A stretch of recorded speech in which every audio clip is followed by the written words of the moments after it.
It is, Roy. As we are now going to be loading into our first match of the round of 16. Perfectly timed out how we got them down in the top right-hand corner of the map, spawning all the way in the top right-hand corner of Inside and Out. We have our Red Terran player coming down from the land of Germany. He's going to be representing Mouse Sports. He is HeroMarine. And spawning in the bottom left-hand corner of Inside and Out, we have the South Korean Zerg player representing Alpha X, the most recent GSL finalist. It is RagnaroK.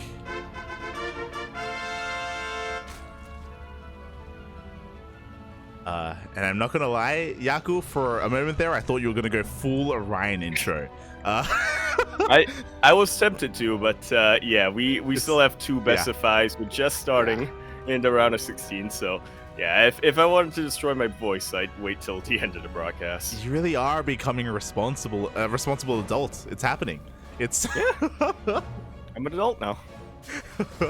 That is a terrifying thought. But yes, for those wondering, Yaku did join me for half of the broadcast yesterday for day 1 of DreamHack Atlanta. Now we're back here for day number 2. We still have 2 best of 5s ahead of us. We are starting things off with HeroMarine versus RagnaroK. After this, we have confirmation. We have Hero versus a Laser. Yeah, those Zerg non-mirrors are going to be coming up on the C stream. Love how it all got organized, but I'm also loving how we finally get a bit of a TVZ here. Oh yeah, it's something that I've been wanting for so long. To be fair, I know Asher has been wanting it as well. It's a bit of a shame that he did have to go to bed. But HeroMarine, we were able to cast him earlier today, and he was on fire. HeroMarine on this stream 3-0'd Gumiho, and it didn't even look close.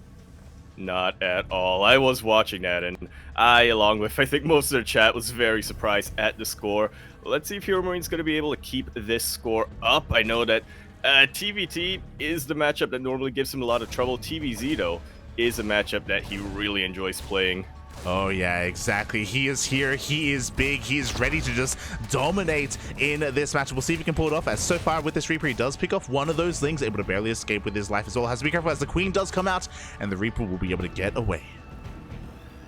Yeah, keeping it alive, of course, always super important. You need to go in for the follow-up scout. You do not want to give up map control at all. In TVZ, it feels like it's the matchup where things get to kind of snowball the quickest once you give up that map control.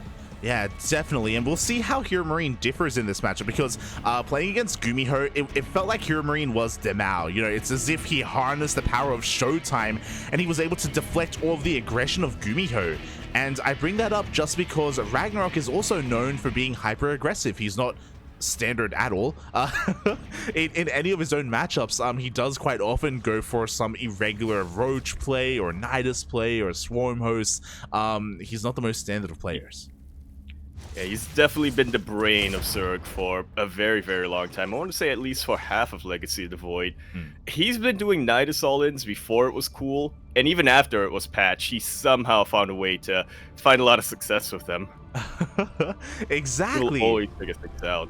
Yeah, so we'll see how HeroMarine is able to shape up here, as he does go for a standard 1-1-1 opener. I say standard. What is a little bit different is the fact that he didn't go for a 3cc Banshee opener, so a little bit more aggressive, a little bit less economic. Yeah, definitely looking to get a little bit of damage here. Obviously, with the Hellions and with the Banshee support, he should be able to maintain map control, but he's definitely investing a lot in his early skirmish force. Oh, that he is. You can also argue that this is a safe opener as well, because he's delaying the CC. He's going to have much faster Banshees, and if there was a Roach opener that did go unscattered, and if Roaches were moving out across the map, then these Banshees would come out in time to defend. Yeah, I guess that is pretty important to note here, and we'll see if that's a trend that continues here for the rest of the game. HeroMarine so far has utilized his Reaper just at the edge of the creep. You know, he hasn't really dived into the main, at least not after his initial scout.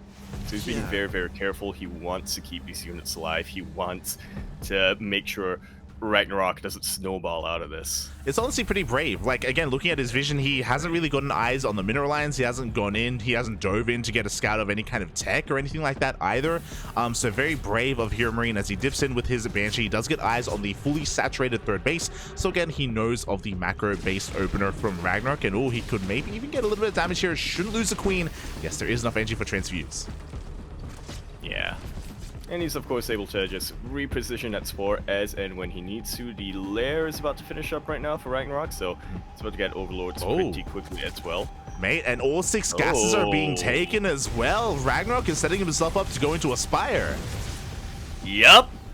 I guess it doesn't count as 2 base Mutalisk when you have a 3rd base saturated up here, but you'll love to see it, or at least I do. It's just such a very, very active style that can completely catch HeroMarine off guard. I mean, he does have his E-base, but if he's not suspecting Mutalisk at all, there's no reason he should be building missile turrets. Oh, yeah, exactly. Just doesn't have any scouting information whatsoever. The Hellions are going to get eyes on this 4th base, which again isn't really too out of the norm. There is that Spire that we were talking about. The biggest tell, of course, was the fact that the gases were taken. Also, that these Evo chambers are very late in comparison as well for RagnaroK. So his Lingbane ground army is going to suffer as a result, but he'll make up for it in the mutas. The question is, can the HeroMarine scout this? Will the Banshees find their way into the natural?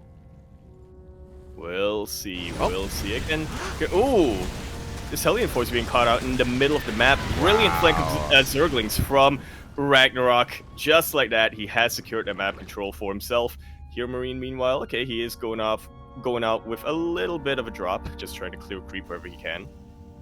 Yeah, exactly. We've got 1-1 on the way. We have our Raxes being set up as well. The Banshee is going to be chilling here at the 3rd base just in case there's any kind of weird run by. Overlords are going to be able to spot this drop, so RagnaroK can move in position. And again, what's important is that this drop isn't anywhere near that Spire. Still going unscattered, still going undetected. 9 Mutalisks are currently on the way, like that is pretty worrisome. I wonder if this is enough of a tell here for HeroMarine. He sees a lot of Lings, no Banelings. Yeah, not so many Banelings. We're being very efficient with our gas usage here for RagnaroK. There we go. Banelings finally going to be on the way. 1-1 on the horizon as well.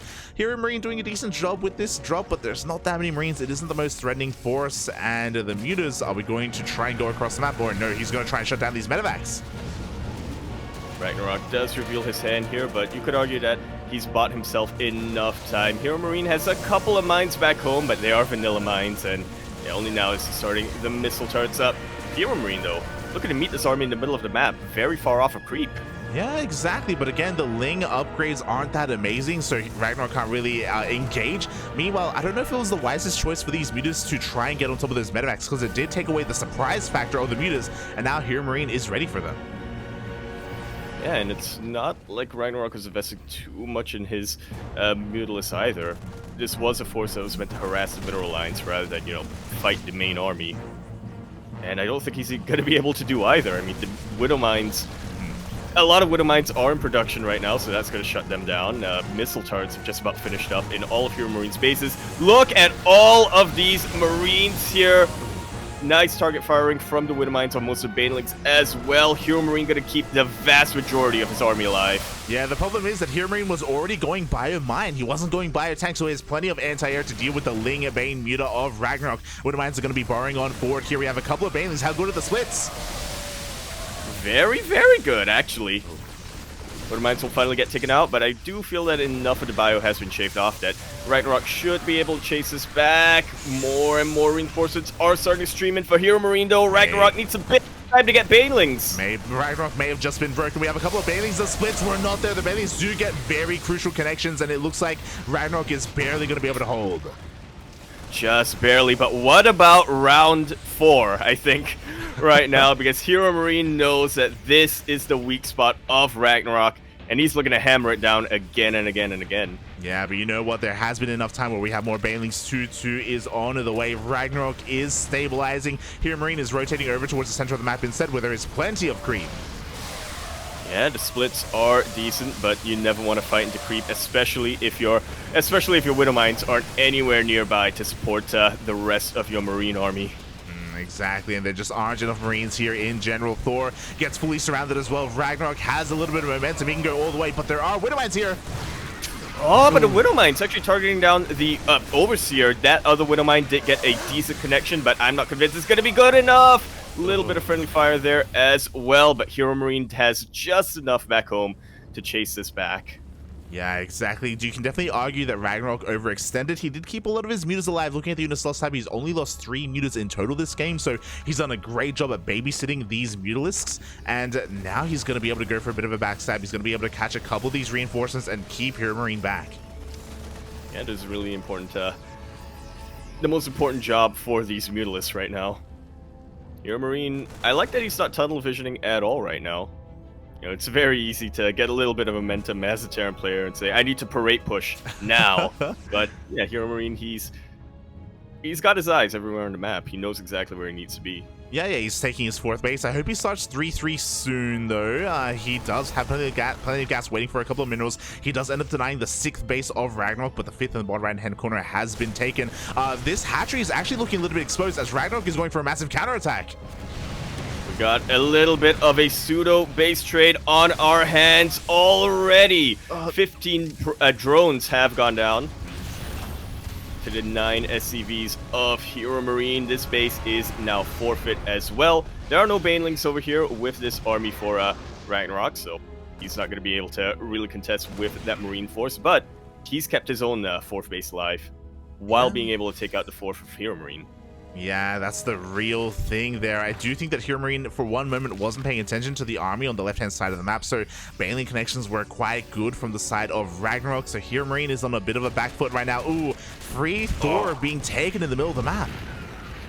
Very expensive loss here, and also the main anti-mutalist unit right now for HeroMarine. Mines are good, but they're a little unpredictable.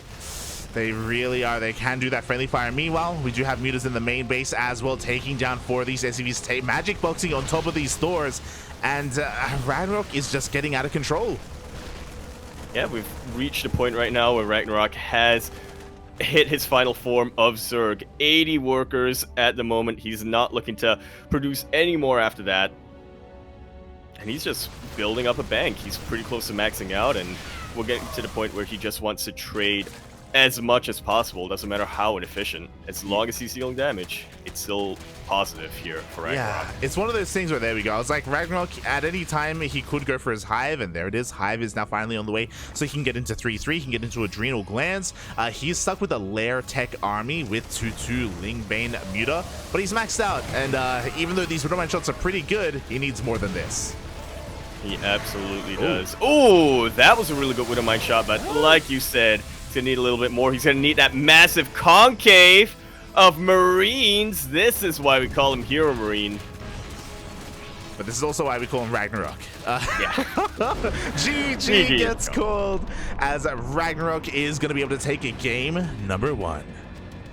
Yeah, I was definitely prepared for the game to go on a little bit more from that. I was going to go into a whole, you know, if RagnaroK really wanted to, he could get Ultralisk, would complement the melee upgrades, but he didn't need them. He knew I can just overwhelm with Ling Bane Mutalisk against your Marine Widowmine Thors. It's almost like we're back in Heart of Swarm for a sec.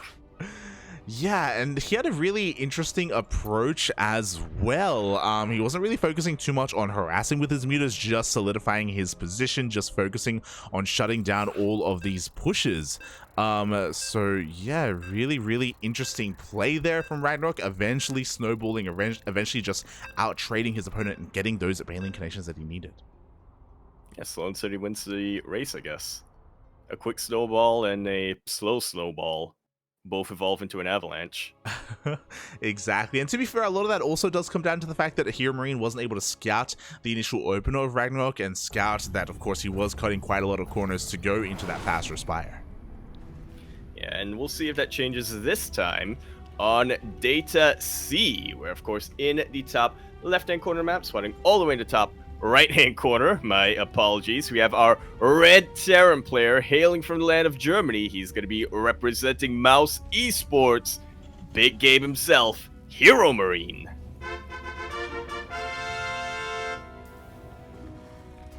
And spawning in the bottom left-hand corner of Data under the sea, we have the South Korean Zerg player representing Alpha X. It is RagnaroK.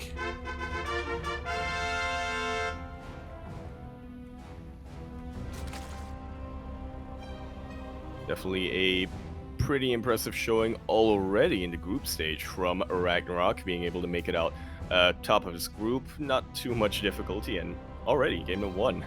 Really showing why he is that GSL finalist. Definitely, right? I was going to touch on that as well, you know, like a lot of people kind of overlook that a little bit, but RagnaroK, he now has the results to back up his kind of position in Korea as one of the best Zerg players available. I do know a lot of people still put stocks in Solar and Dark for good reason, but RagnaroK can definitely go toe-to-toe with the best of them as well. Without a doubt, yeah. Definitely feels like towards the end of 2022, he is just achieving his final form in a way. We'll see if he can take that all the way in this tournament. Yeah, it's one of those things where he still lacks a little bit of consistency, and it's, you know, kind of similar to, say, Creator, for example. He did get that 2nd place in GSL at the start of the year, but from there, like, he hasn't been able to kind of replicate that result, and RagnaroK is also going to be looking to do the same, right, to try and get a deep run here in DreamHack. Creator as well, to be fair. Yeah, everyone. yeah, pretty much everyone. Again, this is the final DreamHack of 2022. I think we have Super Tournament and Home Story Cup after this, and then we're done with the Premier tournaments for the 2022-2023 Pro Tour. Exactly. Then, of course, we have Katowice earlier next year as well. It's all about them points. It's all about that World Finals. But before that happens, we're still here in game number 2. HeroMarine is down in this series, but not out. Not yet. It is a best of 5, so plenty of games ahead of us. Oh! Yeah, and I definitely anticipate a fairly competitive series here. HeroMarine not only displayed that he is in form in his series against Gumiho earlier, but even in game number 1, he was doing very, very safe things. He was macroing like an absolute champion. It just feels like every now and then RagnaroK was able to split his attention and to devastating results. Yeah, that is just how it felt a little bit, and already things are changing. The turns are tabling as HeroMarine is going for a 3cc before Starport opener, very economic, but happens to be the game where RagnaroK goes for an early Roach Warren. And it's not just 3cc before Starport here, like, oh my god, it's a 2-on-1. He still doesn't have a Starport. And it's the one game where RagnaroK went for an early Roach Warren. This, I understand why HeroMarine would want to go more economic. Data C is a much more defensible map, but it feels like nothing. The coins of fate, I think that's the phrase. Yeah. The something of fate is just not going HeroMarine's way this game. Yeah, so 3cc 2-1-1. It is something that has been popping up a little bit more frequently in the past couple of months. Not common by any means, but has been on display. And the worrisome thing about this is that this delays your tank production, this delays Cyclones, this delays Banshees, anything that helps against Roach pushes. Yeah, I mean, if HeroMarine spots this early, then maybe he can delay the Roaches, and maybe he might have enough time to throw down a bunker, but he does not scout this at all. Like, RagnaroK is streaming across the map with 11 Roaches up against the 6 Marines and 4 Hellions of RagnaroK. Yeah, and here we go. Finally, the Roaches have been spotted. We don't have a bunker. We do have Marines. If we wait a couple of seconds, we're going to have Stim, but it's still a ways off, and the Roaches are here. I mean, I believe in the boys.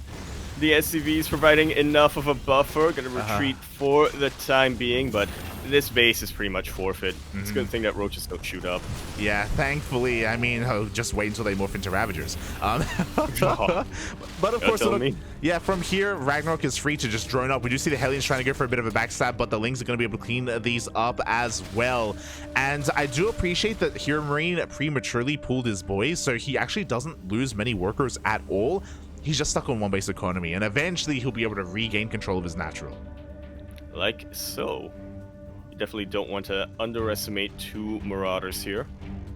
When you have a majority Roach army.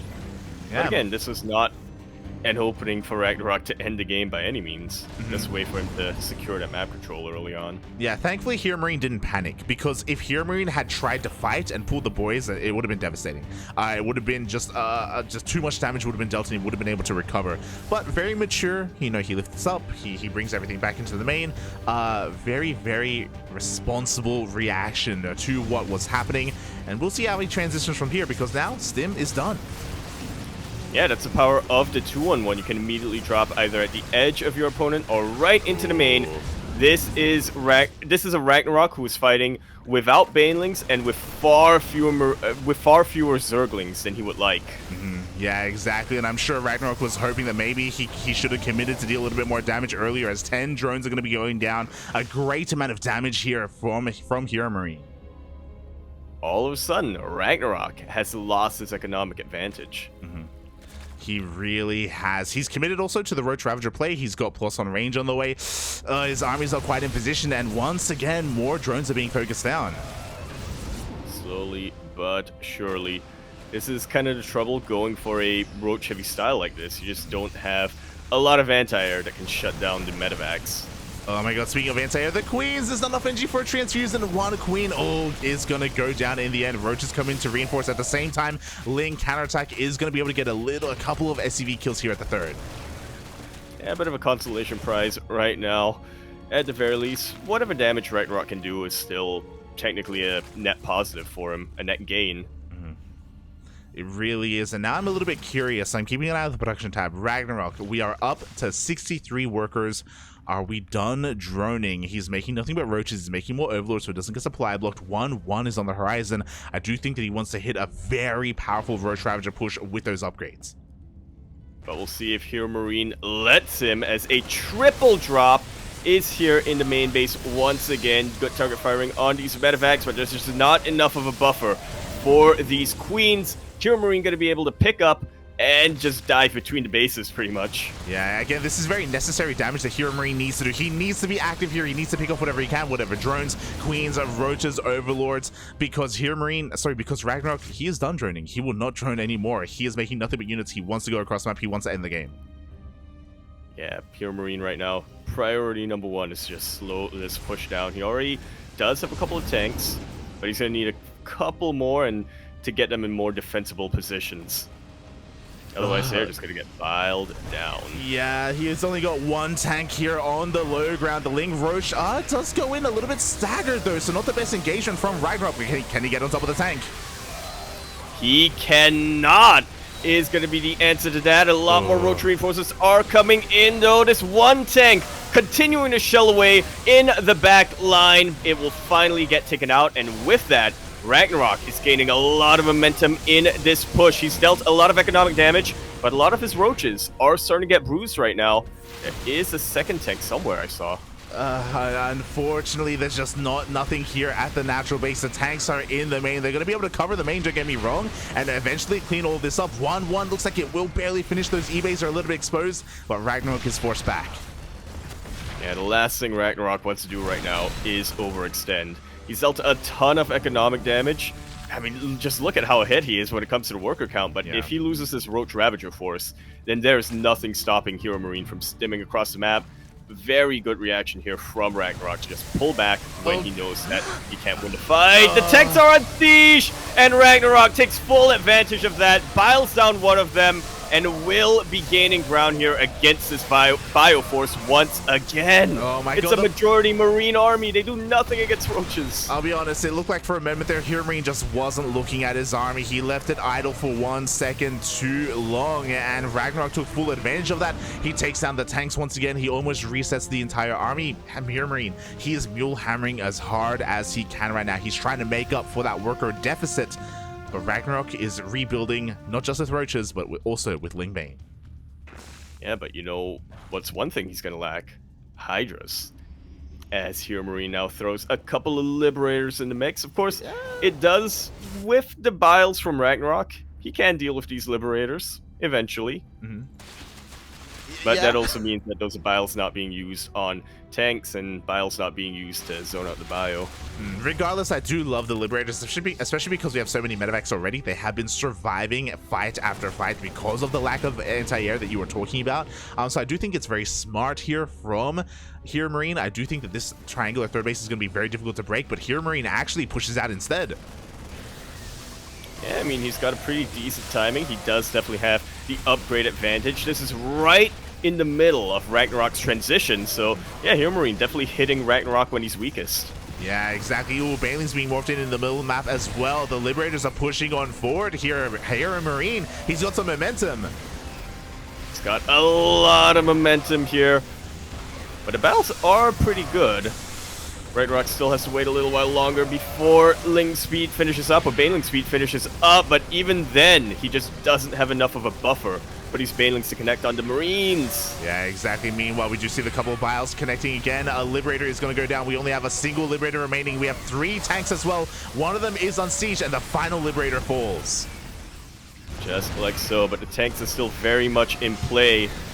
They're in a brilliant position where they can shell away at just about the entire army of RagnaroK. RagnaroK coming in with a concave. Did not take that many biles to take out the tanks as they were stacked up. HeroMarine just unable to break that. And so RagnaroK will be taking game number 2.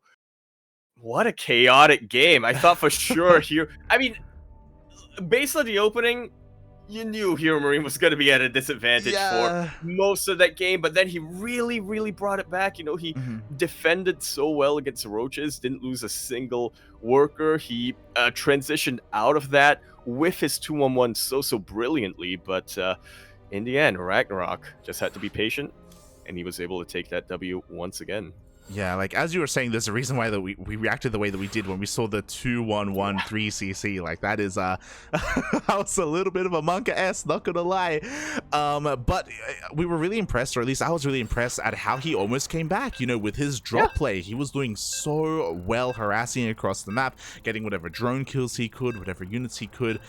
It just wasn't enough to make up from that deficit early on. Again, when we saw that massive counterattack, there was only 1 tank at the third base, you know, like he didn't really have any bunkers, anything else really to defend. He was really struggling to recover, and now we find ourselves with our Zerg player 1 game away from moving on to the next round. Yeah, I'm hoping this isn't going to be another quick series in the playoff bracket, but it's looking like a very real possibility. We are continuing our series on Stargazers. We're in the top left-hand corner map, starting all the way in the top left-hand corner. We have our red Terran player hailing from the land of Germany, representing Mouse Esports. He is HeroMarine. And just spawning in the top right-hand corner of Stargazers, we have the South Korean Zerg player representing Alpha X. It is RagnaroK.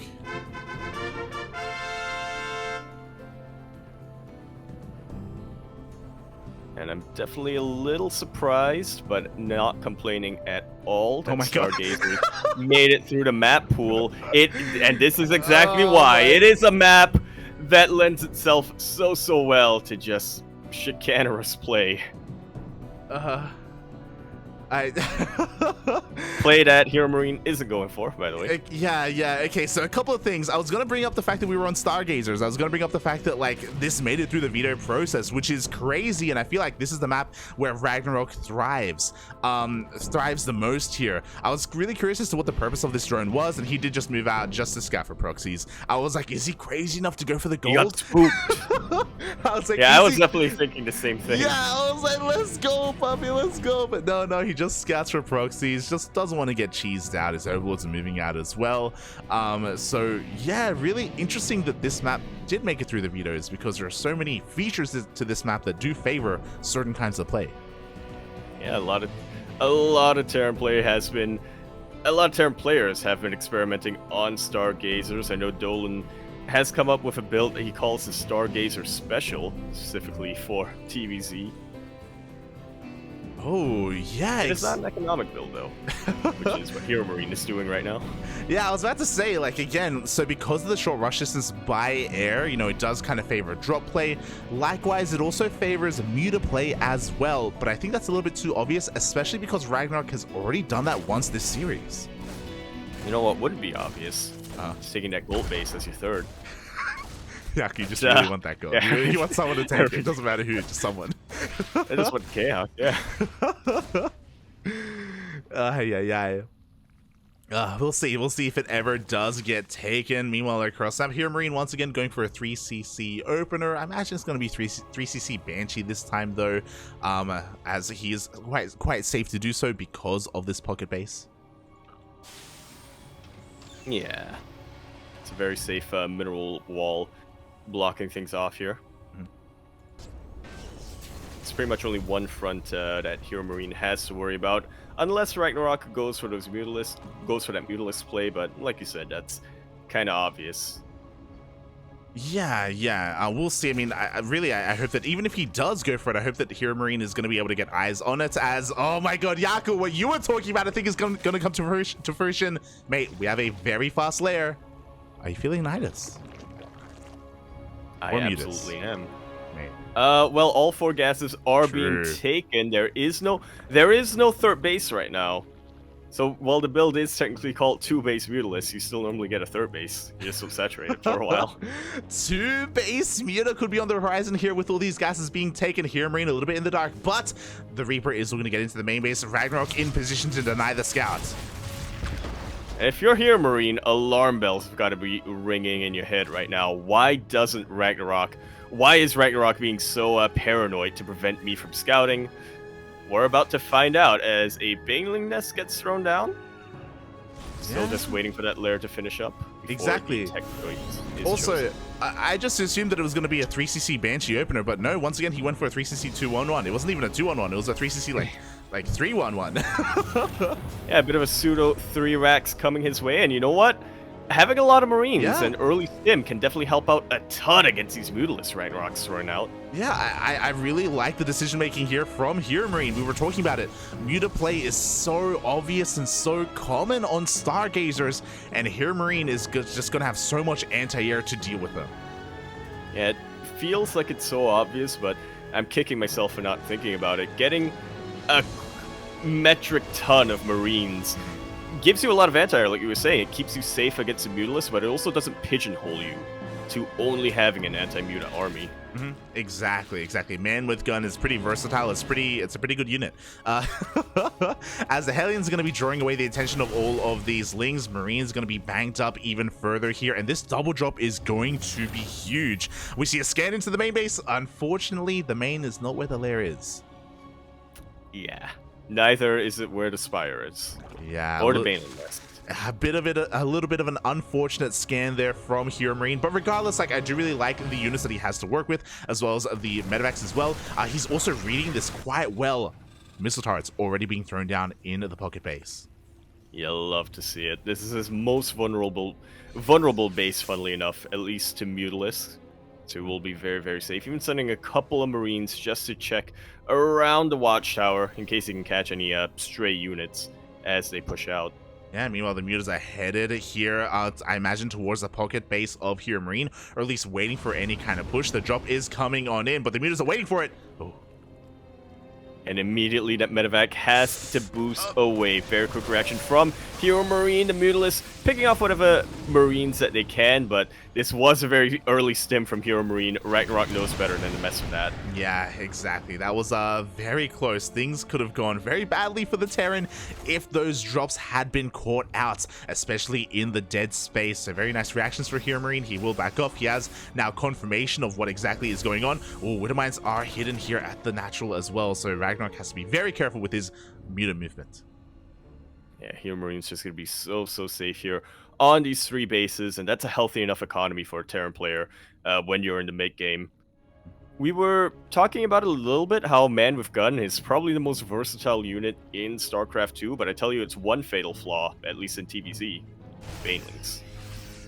Oh yeah, and Bailing's speed is going to be on the way. Quickly looking at the units tab. Okay, we haven't lost any mutas yet, so far great control from RagnaroK, but HeroMarine, he's working on his army. We've got a massive amount of Marines. He hasn't really lost too many of them this game. We've got the Widowmines as well. Bailing's speed does finish up, but because of the fast mutas, we do not have any upgrades for the Ling Bane. Yeah, I mean, you know, we got speed on both units, but no 1-1 by any means. HeroMarine gonna be taking the advantage there, and he's looking to press that advantage. Huge move out right now. It's such a crisp timing with his upgrades. Yeah, exactly. Like, there's a big window here where HeroMarine has 1-1 against the 0-0 of RagnaroK. Can he make use of it, though? Because RagnaroK, he's doing a great job at keeping HeroMarine at home and at bay because of the threat of all these Lings. Yeah, the last thing HeroMarine wants right now is to move out with his entire army, leave the door open to his natural base, and just find himself in a base trade scenario. One that, even with all these Marines, I'm not entirely convinced HeroMarine can decisively win, at the very least. Yeah, and RagnaroK, he just keeps finding damage with these mutas. I don't know if you noticed, but they've just been able to pick off a couple of Marines here and there consistently over the past minute or so. He just keeps finding damage. He's been so active with these mutas, and he's just buying time for his upgrades. And he's finding some really, and he's target firing really well as well, just prioritizing the Widowmines wherever he can. Gonna look to be annoying with his Mutalisk, and actually moving out with his Lings as well. Oh yeah, I want to go for that base trade. RagnaroK, he knows that he can't really engage with this army, not with all those Widowmines, so he goes across the map. 2 Widowmine shots are gonna go off. And that's a massive pick off on so many of these Lings, but the Mutalisks are still very much in play. Back at home, RagnaroK was producing Banelings. He's waiting for a couple more Lings to buffer. That's a lot of Widowmines! Oh my but god. That's even more Banelings. Yeah, we still have many Banelings behind this, but the Marines are going to be able to stem on forward here. This is the moment for HeroMarine. He does lose 24 SCVs across the map. The Banelings, they roll on in. And despite the splits here from HeroMarine, he just ran out of room to micro back to. He loses pretty much his entire bio army. RagnaroK did lose a lot of units himself, to be fair, but again, the Mutalisk is still in play, and that's a much more important unit right now, and obviously the production of Zerg means that he's going to be able to remax much quicker. Yeah, it's one of those things where that was meant to be the game-winning push for HeroMarine, and he still has that minefield. Don't get me wrong. If he gets there, he's going to be able to reinforce that army. A lot of Widowmine shots are going to be going off, but again, they still need a little bit of time to recharge, and HeroMarine, he's going. Yeah, even taking out the Overseer. Look at that, but again, we're in another awkward scenario right now for HeroMarine, where he's got a lot of Marines, but they're not being supported by his Widowmines. They're really not. Widowmines are catching a couple of reinforcements, don't get us wrong, but the mutas, they reign supreme. They shut down the trickling reinforcements. HeroMarine is forced all the way back, and he actually lost his natural base. Oh no. His main. That is his main base. Oh no.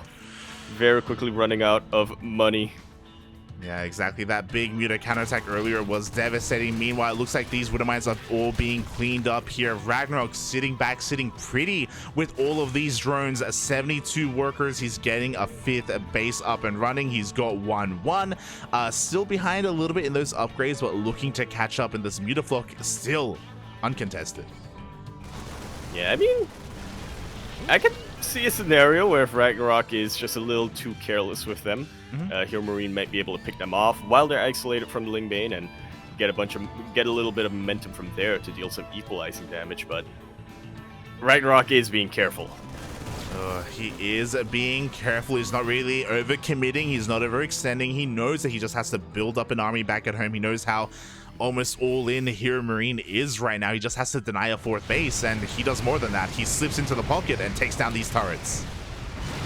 Yeah, those 2 turrets that were kind of the backbone of the defense at the start of the game here isn't too threatening now that RagnaroK has 16 Mutalisks. That's a lot of mutas. Quite a bit. HeroMarine, he regains control of his pocket base, but not before losing 11 more of these workers. Again, earlier on, things were looking quite good for him, but the advantages that he once had are no longer there. We've got 2-2 on the horizon, so RagnaroK's army is just going to get larger and larger. I think the only way for HeroMarine to really come back in this game, if he's somehow able to kill all these mutas, whether it's catching the mutas idle or maybe a couple of stray Widowmines in the middle of the map go off, anything like that. And it definitely looks like that's what he's thinking as well, just trying to catch them wherever he can. Good multi-prong here from HeroMarine, just trying to pick off, split the attention of RagnaroK and meet up with the rest of his main army. Yeah, exactly. But again, I'm not too convinced that this is going to be able to do it. That's a lot of banelings against pure Marine. That's a lot of banelings. GG gets called, and RagnaroK takes game number 3. He takes the series 3-0.